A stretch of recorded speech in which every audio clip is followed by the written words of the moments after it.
In my research, I aim to bridge the gap between historical study and contemporary security policy, because I think that you can learn some important lessons from our past experience of warfare, especially air power, and apply it to the experience of warfare today. We call it warfare by remote control. The intent here is to remove the risk to one's military personnel from war. President Obama would talk a lot about drones being part of a proportionate war, a just war, a moral war. The aim was, through the precision missile, you could hit the targets on the ground discriminately, precisely, accurately, with pinpoint precision, without risking civilian lives. And it's quite interesting because within my research, you actually see this desire to achieve precision in warfare, especially in American warfare, and you can trace it back across the last century. In reaction to the horror and brutality of the First World War, we've got to remember that this war you had 200,000 American fatalities. This is entrenched warfare, it's brutal warfare, it's the first wars that you have kind of mass killings and the bombings of civilians as well.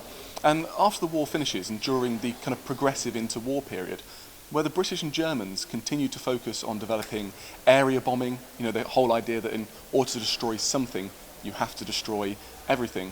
Well, the Americans take a very different route. And actually they developed a thing called industrial web theory, which more commonly came to be known as precision bombing doctrine. And it was about avoiding the populace and the livelihood of the enemy and just destroying with pinpoint precision, it's a term you hear over and over again, the enemy's war-making capacity. Orders are, these non-military objectives must not be damaged.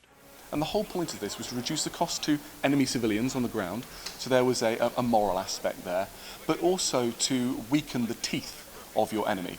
So by destroying their factories where they made bullets or rubber or fuel, you would blunt the front line of the enemy forces. So when it came to actual warfare on the ground, the Americans could, in theory, sweep through because the enemy wouldn't have the material needs to create that entrenched warfare that defined the First World War.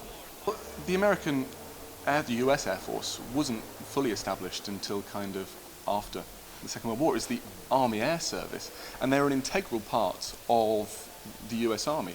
They were there with the, or at least the early strategic thinkers, people like Billy Mitchell, Brigadier General Billy Mitchell, who had the famous Hollywood film made about him as court martial, a charismatic figure. He was on the ground during the First World War, and he was learning a lot from the Italians, when the Italians lead the way early on in air power, and also the British as well. You can take it back to early air power strategists like Douhet and morale bombing of enemy civilians in order to put so much pressure on the enemy state that the civilians would force the leaders to bring the war to a rapid end. Now, we know that in most cases that actually didn't work, and especially in the UK we talk about the spirit of the Blitz and how it really entrenched people and just made them angry. But the strategy behind it, and there was a strategy behind it, was that you could compel the enemy into submission through sheer bombardment. We often refer to precision warfare as being surgical, as being impersonal, as being sanitized.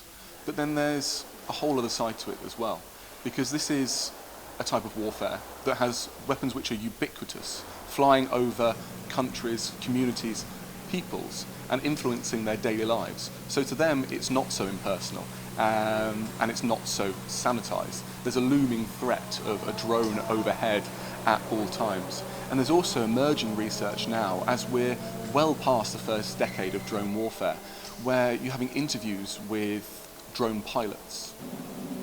Drone pilots who spend hours, days, weeks monitoring the same person, monitoring their daily lives, watching them go and pick the kids up from school, watching them spend time with their family, and then at the end of that process, if they're deemed a threat to national security, if they fit the terrorist profile, then the decision is made down the kill chain to take that strike and kill them.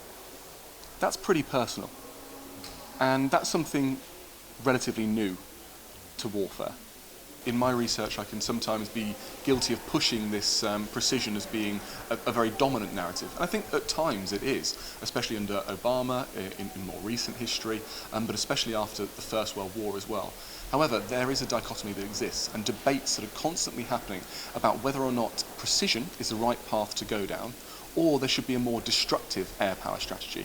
And I think we've seen this most recently today when we've seen President Trump come into office and a Trump doctrine of drone strikes emerge.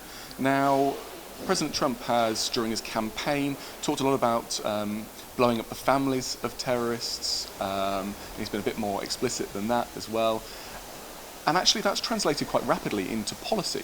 And what he's done is removed a lot of the Obama controls over drone strikes, so they've become far more indiscriminate and far less accountable. So civilian casualties are going up in drone strikes at the moment, and it's argued actually you need to have that kind of heavy hammer blow on the enemy in order to be successful. Obama's strikes didn't work. They were too precise. They weren't having the impact that they were meant to have. You can't be moral and ethical and proportionate when you're fighting terrorists. And what's interesting, again, a theme to my research is trying to look at history to see if we can learn some lessons about that. Well, that struggle between precision and destruction, that dichotomy, exists and is apparent time and time again throughout history.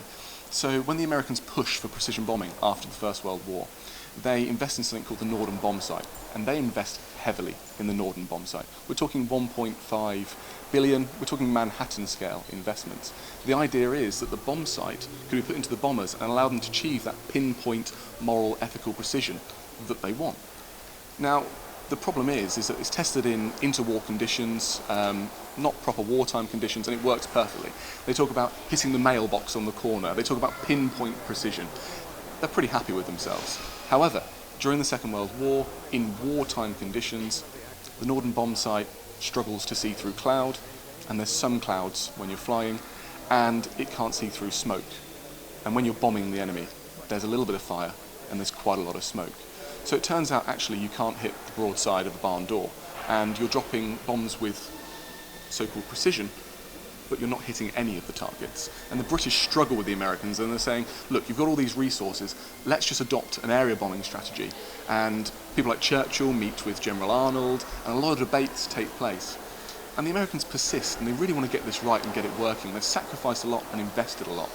And unfortunately, it goes through to about the end of 1944, where the people in charge of American strategic bombing change a bit, and General Curtis LeMay, the famous cigar-smoking general, takes charge, especially in the Pacific theatre, and we turn to a firebombing strategy, and you get the famous scenes of destruction in Tokyo, and it moves on from there. And you see this time and time again over the last century, this debate between precision or destruction. What's more effective?